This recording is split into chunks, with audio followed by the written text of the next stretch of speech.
Bismillahirrahmanirrahim.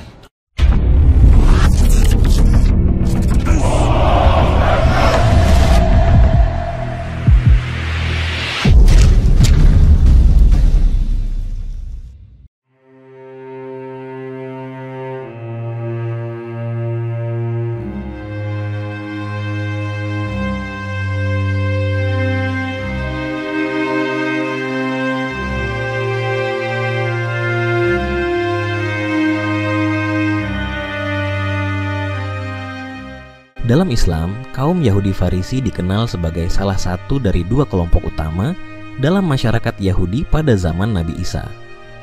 Mereka memiliki pandangan dan praktik keagamaan yang spesifik dan sering disebut dalam Al-Quran dan hadis sebagai contoh kelompok yang menyimpang dari ajaran tauhid, monoteisme, yang murni.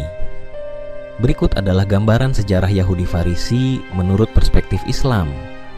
Farisi, dalam bahasa Arab disebut Farisiun, adalah salah satu sekte Yahudi yang memiliki pengaruh besar pada masa kehidupan Nabi Isa. Mereka terkenal karena menekankan ketaatan yang sangat ketat terhadap hukum Taurat, serta berbagai tradisi oral yang berkembang di luar teks tertulis. Farisi sering dibandingkan dengan sekte Saduki, yang lebih konservatif dalam hal hukum keagamaan. Meskipun Al-Quran tidak menyebut Yahudi Farisi secara eksplisit, Islam mengkritik berbagai kelompok di antara Bani Israel, kaum Yahudi, karena menyimpang dari ajaran Allah. Kritik ini termasuk sikap berlebihan dalam menjalankan hukum dan ritual, tetapi mengabaikan esensi spiritual.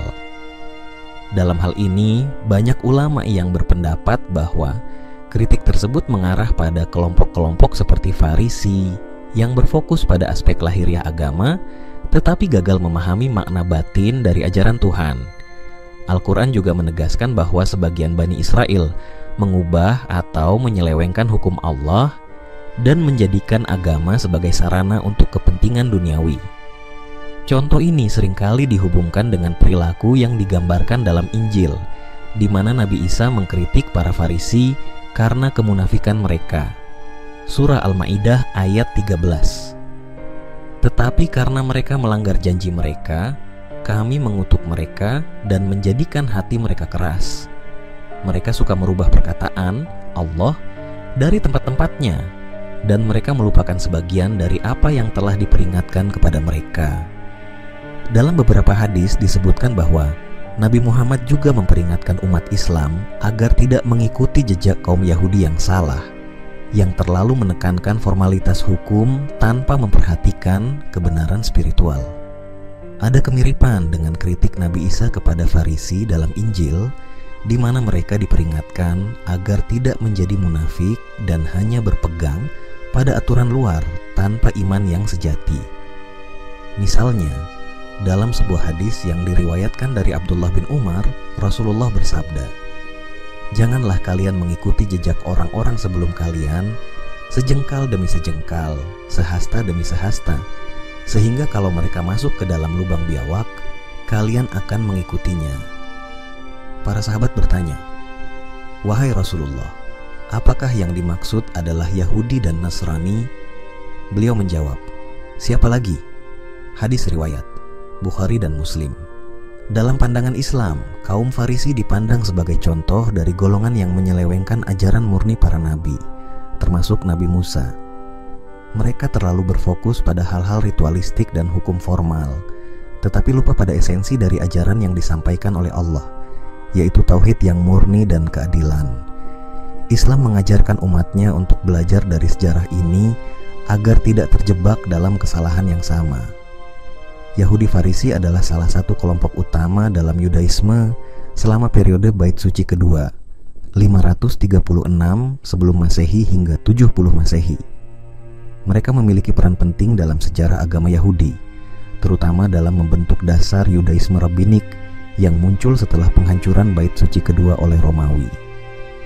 Mari kita tinjau sejarah Yahudi Farisi dan bagaimana pandangan Islam terkait dengan mereka.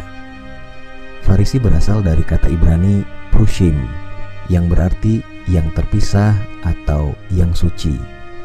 mereka muncul sebagai salah satu kelompok terkemuka dalam Yudaisme setelah zaman pembuangan Babilonia. Berikut adalah beberapa poin penting dalam sejarah mereka. 1. Masa pembuangan Babilonia. Ketika bangsa Yahudi diasingkan ke Babilonia pada abad ke-6 sebelum Masehi, pengaruh agama dan budaya mereka mulai bertransformasi. Setelah kembali ke tanah Israel, muncul beberapa sekte atau aliran dalam Yudaisme, termasuk Farisi, Saduki, dan Eseni. 2. Peran dalam masyarakat. Farisi adalah golongan yang menekankan pentingnya hukum lisan, tradisi lisan, selain dari Taurat tertulis. Mereka memegang keyakinan bahwa ajaran Yahudi tidak hanya tertulis dalam Taurat, tetapi juga terdapat dalam interpretasi dan tradisi yang diteruskan dari generasi ke generasi. Mereka mempercayai kebangkitan orang mati, kehidupan setelah kematian, dan adanya malaikat yang membedakan mereka dari kelompok Saduki. 3. Persaingan dengan Saduki. Kelompok Farisi sering berseberangan dengan Saduki yang cenderung lebih aristokrat dan terikat pada bait suci serta hukum Taurat tertulis saja. Konflik antara Farisi dan Saduki mencerminkan perbedaan pemahaman mereka terhadap agama dan peran bait suci dalam kehidupan religius Yahudi. 4. Setelah penghancuran bait suci kedua. Setelah Romawi menghancurkan bait suci kedua pada tahun 70 Masehi, peran Farisi menjadi lebih dominan. Mereka memainkan peran penting dalam pengembangan Yudaisme rabbinik yang menjadi dasar Yudaisme yang kita kenal saat ini. Tanpa bait suci, fokus mereka pada studi hukum dan praktik keagamaan sehari-hari menjadi landasan untuk kelangsungan agama Yahudi. Dalam Islam, Farisi sering disebut juga sebagai ahli kitab atau Bani Israel, diidentifikasi dalam beberapa ayat dalam Al-Quran dan hadis. Pandangan Islam terhadap mereka dapat dikategorikan dalam beberapa aspek berikut. Al-Quran mengakui Yahudi bersama dengan Kristen sebagai ahli kitab, yang berarti bahwa mereka telah menerima wahyu ilahi dalam bentuk Taurat dan Injil. Islam menghormati asal-usul wahyu yang mereka terima, tetapi juga menekankan bahwa ajaran ini telah diubah atau dipalsukan seiring berjalannya waktu. Al-Quran mengkritik kelompok-kelompok Yahudi yang dianggap telah mengubah atau menyembunyikan sebagian ajaran dari kitab suci mereka. Dalam hal ini, kaum Farisi dianggap sebagai bagian dari mereka yang salah dalam memelihara ajaran Taurat yang asli. Surah Al-Baqarah ayat 75 hingga 79 menyebut bahwa sebagian dari mereka menulis kitab dengan tangan mereka sendiri dan mengklaim bahwa itu berasal dari Allah. Kaum Farisi dalam tradisi Islam juga sering dikaitkan dengan sifat munafik dan keangkuhan dalam beragama. Mereka disebut sebagai orang yang sering mengamalkan ritual agama secara lahiriah, tetapi tidak memelihara kesucian hati dan niat yang murni. Surah Al-Baqarah ayat 44 menegur mereka yang memerintahkan kebaikan kepada orang lain, tetapi melupakan diri sendiri dalam melaksanakan perintah Allah.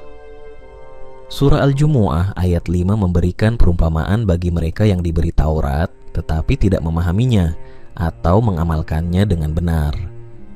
Dalam beberapa literatur Islam, kelompok Farisi dikaitkan dengan mereka yang menolak kenabian Muhammad meskipun mereka mengakui tanda-tanda kenabian dalam kitab mereka. Al-Quran menyebut bahwa beberapa ahli kitab mengenali Nabi Muhammad sebagaimana mereka mengenal anak-anak mereka sendiri, tetapi menolak untuk mengikuti kebenaran. Al-Baqarah ayat 146.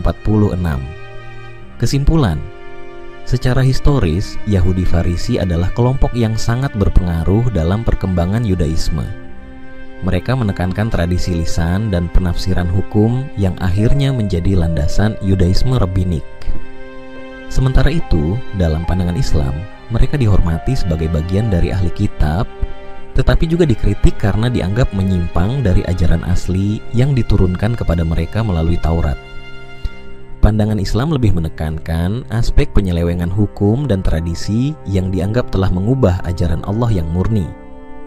Dalam Islam, Yahudi Farisi merujuk kepada salah satu sekte Yahudi pada masa Bani Israel yang terkenal dengan fokus ketat mereka pada hukum dan tradisi agama. Pada era modern, istilah Farisi seringkali digunakan dalam konteks ajaran Islam untuk merujuk kepada kelompok atau individu yang dianggap terlalu legalistik atau berlebihan dalam menafsirkan hukum agama, seringkali tanpa memperhatikan esensi atau nilai spiritualnya. Islam tidak menganggap sekte Farisi modern sebagai sebuah kelompok yang terpisah dalam Yudaisme kontemporer. Kebanyakan umat Yahudi di era modern tidak lagi mengidentifikasi diri mereka sebagai Farisi, tetapi lebih kepada denominasi seperti Ortodoks, konservatif, atau reformasi. Namun, prinsip-prinsip dasar dari sekte Farisi seperti pemeliharaan hukum-hukum Taurat secara ketat masih berpengaruh dalam beberapa segmen Yudaisme, terutama dalam tradisi Ortodoks. Dalam pandangan Islam, kecenderungan seperti yang ditunjukkan oleh kelompok Farisi, yakni penekanan berlebihan pada bentuk-bentuk ritual tanpa memperhatikan niat atau keikhlasan, dapat dianggap sebagai tindakan berlebihan, gulu. Dalam Al-Quran dan hadis, umat muslim diingatkan untuk tidak mengikuti cara hidup yang terlalu kaku, tetapi untuk berpegang pada keseimbangan antara hukum dan spiritualitas. Pelajaran dari kisah Farisi. Dalam Islam, Yahudi Farisi sering menjadi simbol atau pelajaran dalam diskusi tentang bahaya berlebihan dalam beragama, termasuk menyombongkan amalan tanpa memahami nilai atau tujuan spiritual di baliknya. Dalam surah Al-Baqarah, Allah menegur orang-orang yang terlalu fokus pada ritual tanpa menghayati pesan moral dan spiritual yang lebih dalam.